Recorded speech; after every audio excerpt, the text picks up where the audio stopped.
had this idea about 7 years ago, which was that there was an opportunity and a need to connect the academics in a world-class university to the people who might be able to do something about the environmental problems that we face. The Smith School was established 5 years ago with a gift from Martin and Elise Smith. They saw, and the university shared, a vision about an institute that would bring together issues of the environment with major companies and corporations from around the world. It is the School of Enterprise and Environment and their intersection. We decided to integrate the school with the Department of Geography at Oxford.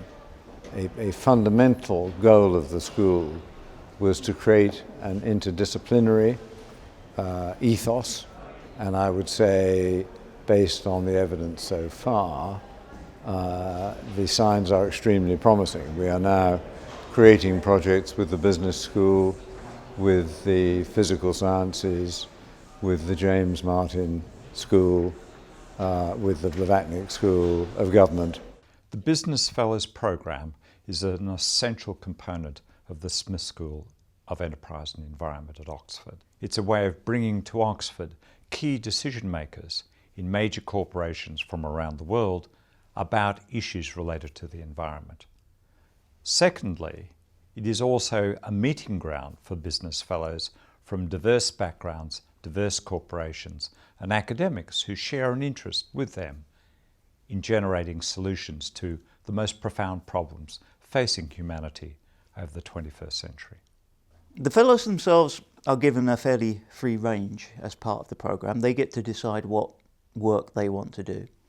So one of the outputs that started very early on was work by Peter Lacey, and he wanted to look at the gap between what CEOs were doing around sustainability, what actions they were taking within their companies, and what somebody who was saying, this is what a sustainable company is going to look like. What was the gap between what the CEOs were doing and what, objectively, we would say a sustainable company looked like? And that became the Transformation Gap program. That developed over 3 years. It produced working papers, it produced a number of presentations held in Oxford.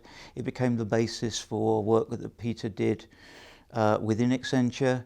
And of course now it has become the base for the True North program. We broke down what is the difference between the company of today and a sustainable company, and decided that there were 7 key elements to focus on. For instance, economics. For instance, management practice. For instance, production and consumption, and so on.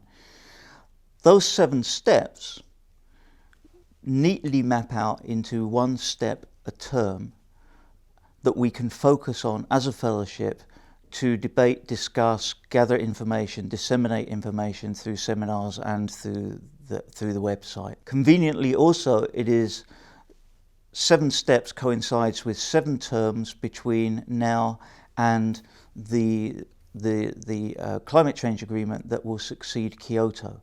So it fitted quite well in terms of a package that we could use to engage with students, with public, with the media, and with others in academia.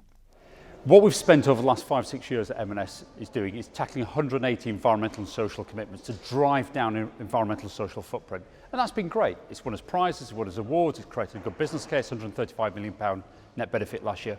But it's just the beginning. What we've found is that as business as usual, we just can't keep on reducing its impacts. We have to do something dramatically different. We have to create a truly sustainable business model for the future. We cannot do that alone. We have to be working with some of the finest minds, not just in business, but in academia and civil society, to develop that business model of the future.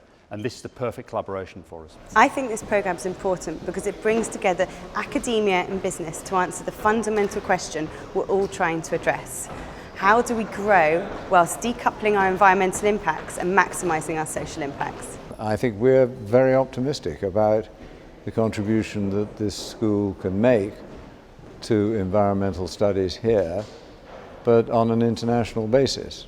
Maybe in that way we will have a serious impact on the way in which the world deals with this incredibly important problem.